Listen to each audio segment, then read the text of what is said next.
That's Habitat 7. New Earth, if we're lucky. We're marooned. 20,000 souls adrift at sea.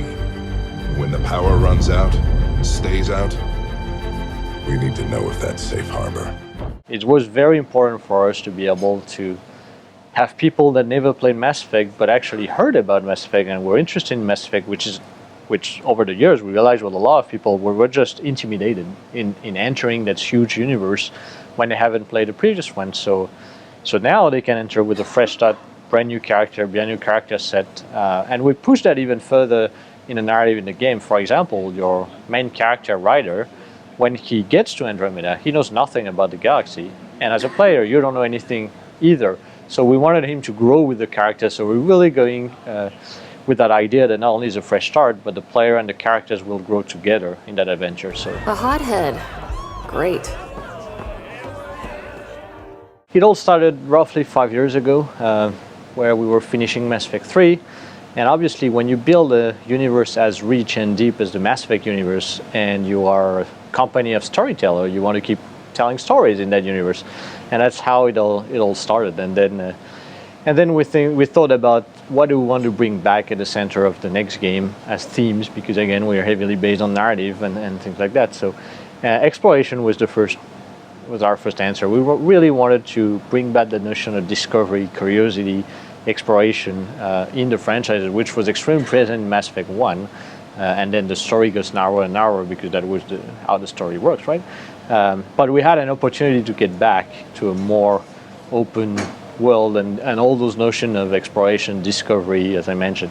The second thing was we wanted to bring space back at the center of the space opera. So from there, we had to build narrative. We wanted to make sure that nobody gets one of his choices that he made at the end of the trilogy ignored or impose any form of choices. So we had to find ways to get away from there. And also wanted to make sure that we bring new characters to life that have their own life and are not necessarily related to the previous one. And it's just a fresh start in a lot of ways.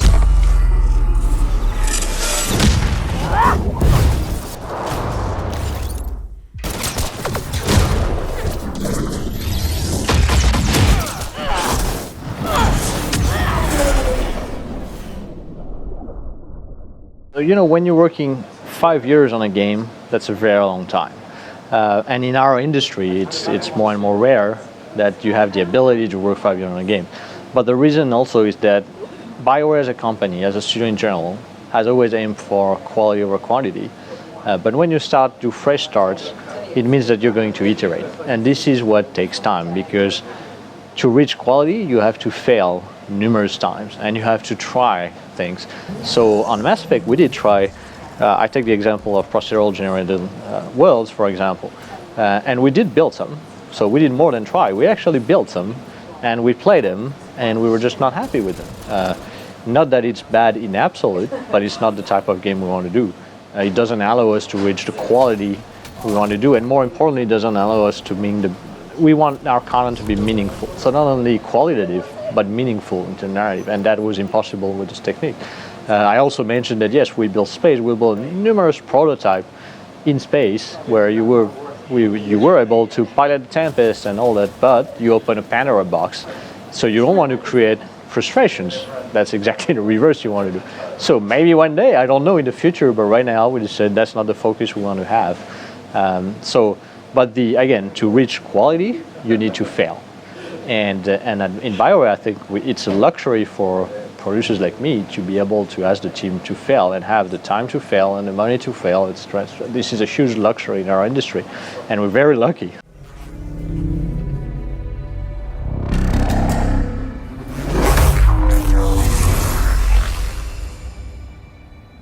Once you finish the narrative of the game and the main story of the game, you can absolutely go back and explore planets that you haven't explored or do things that you haven't had a chance to do, pending that they're still available, obviously. So it's not all the content. If you want the rest of the content, you can still do what we call the New Game Plus, right? Which is starting a new story and character, but with what you learn and some of the skills you acquire over the years. So that's possible. But in general, if you want to keep going with the same character, you can explore the content that is still available. But that was that was important also in the sense that we're talking about changing the face of the part of the galaxy, and we don't want the story to be over narratively, and that's it. So we want you actually to be able to still do some meaningful content around it. And for example, it's the great opportunity to learn more about the alien races. If you the kind of person who wants to know the story first, and you went through the story fairly quickly, and you missed a number of lore about that galaxy, the alien races, the architecture, now you have the opportunity to do so. Wow. I really was just scratching the surface. So yes, usually I'm asked about will Ryder will have a fish tank or a space hamster. That's apparently one of the key questions. No spoilers. You'll have to play the game to figure it out.